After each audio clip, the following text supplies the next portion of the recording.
In order to really truly heal your anxiety and your depression, you have to stop reliving the past. And I know that this is something that could be difficult, but this is something that I am working on. Your nervous system actually relives it. So just think about how many times you are constantly going back to the past or, going to the future of what could happen. The more and more and more that you do this, the more you go to the past, the more you go to the future, you are reliving the same trauma, the same programming, all of the time that your body is now functioning that way. Your body is telling you that this is the way I need to function. So let's go back there because I need to feel that feeling that you are now addicted to those feelings, those highs, those lows, and you are tired of it. You sick and tired of it because literally it will make you sick and tired of it. But you cannot get out of your own head. And you have to start literally day by day stepping into this idea of I am not the past. You have to forgive, let go, release, and do the things that you need to do in order to really get out of that. Because your body is stuck in that. And that is why you have these feelings so deep. Because your body, every time you go back and think about it, your body is reliving every feeling that you felt then.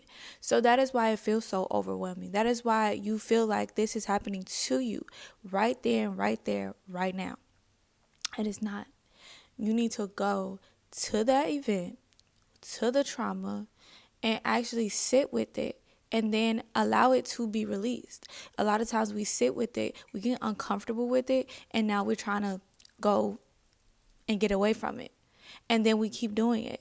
We need it because that is where we're getting our fix from. That is where we're getting our comfort from. And we go back to it. We get uncomfortable with it. And then we go right back to let me do whatever it is to get me out of this feeling. So you're constantly always doing this and you're never truly healing. And that was what it was for me. I was constantly living in the same program of this event was also manifesting more pain and suffering into my life to conform to what my notion was, what my thought was of life sucks, right? So every time that I had this thought, I had this inkling, I attracted beings who would conform to that. But then I also relived through past experiences. I always had anxiety about the future when I could just be in the moment. Now, this is not something that is so easy because if you are a person who was always in your head, you now became an overthinker. You overthink about a lot of things. And sometimes being in your head was your protection. Being in your head took you away from the harm that you were experiencing in your actual reality. So now you are trying to cultivate this space where you are free of that. You no longer have those same fears, those same that same environment, the same people who hurt you. You may not still have that. And if you don't have that in your reality, now it's time to step out of constantly giving that to you. I know you had to do that for so long, but right now you don't got to do it. You can step into the present moment and you not have to get out of your head because your head is no longer your safe space. And for me, at one point, my head was my safe space. I could talk to myself in there. I could talk to God. I didn't know I was talking to God, but I could talk to God in there and I could find peace and I could create whatever reality I wanted in my head.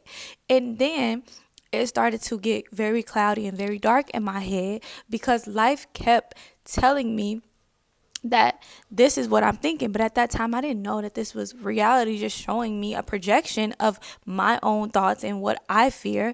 I thought reality was true, was fact, right? And I didn't think that I had the true ability to change it. So I kept getting in spaces where people were mirroring back to me my deepest, darkest fears, my deepest, darkest secrets and everything. They were always reflecting that back to me. And I took that on as more evidence as to why life sucks.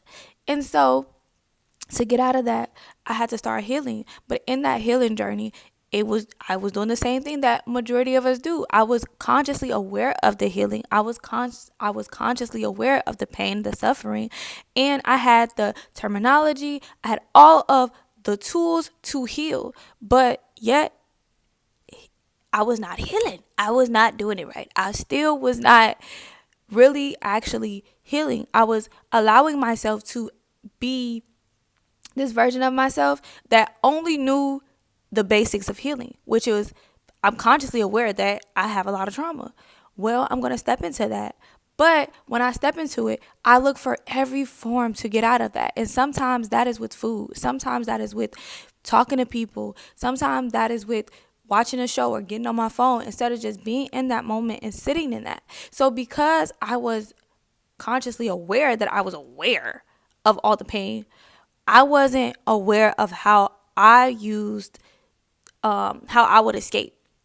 So a lot of times you see with people, it's like, oh, okay, they may drink, they may smoke, they may do, drugs or anything like that. But we're not paying attention to the people who don't have those vices, but have different vices. So like I said, my vice was getting on my phone. If I feel any, discomfort, anything, the emotions coming, I would cry them out, but I could only stand so much of it. But I like to keep myself in that. So I like to watch movies that talked about heartbreak. I like to listen to songs that talked about heartbreak, that talked about leaving, that talked about, pain and how I hate my life, instead of listening to music that talked about something good or just listening to good vibrations and good things. I like to watch things that was making my anxiety increase. And so when I cut out certain things, it was still other little ways in how I was getting my fix. Eating toxic foods. Okay, I need something that's like this, but that is also mirroring back to me how I'm allowing toxicity to still seep into me. And so I had to really go into this space where I'm like, I am allowing myself to fully heal. I'm not allowing myself to heal halfway, because a lot of people were coming to me and I was seeing that, like, yeah, I know all of this stuff and I'm talking a great game. I am talking a great game. And I believe this stuff, and some of this stuff I'm actually applying to my life. But I have to actually be a reflection of what I'm talking about. And I have to be a reflection of the way I'm living. Because I would not like if somebody was giving me advice and somebody was helping me, regardless if I asked for the advice, because a lot of times people ask for the advice. It's not me just like giving them the advice, they just ask for it.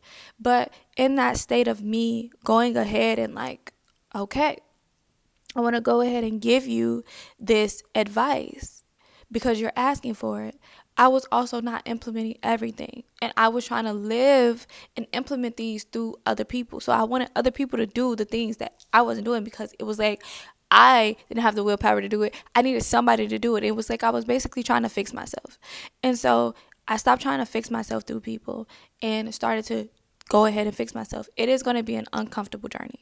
I promise you it will be. I know that it will be. But at the end of the day, you deserve to stop living in this like, oh, I'm depressed. Oh, I have anxiety. Like, we have to get out of this, like, where we are we are constantly living in this state where we are just sick. We are sick and tired just all the time. We're just all the time just sick and tired. Put down the phones, tap into yourself, deal with all the emotions, but stop reliving in the past and don't go to the future just yet.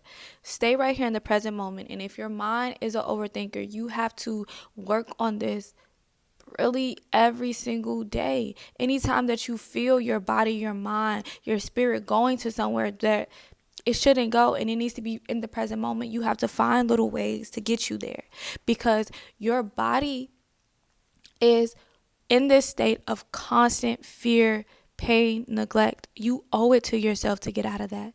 You can heal your depression. You can heal your anxiety. You just have to go within, deal with it, and let it go. And I mean truly let it go. Yeah, you will still have thoughts about it. Yeah, some days it may get a little and you may cry about it. But at the end of the day, you owe it to yourself to be the savior for yourself. So alrighty, I'll see y'all in the next one. Bye.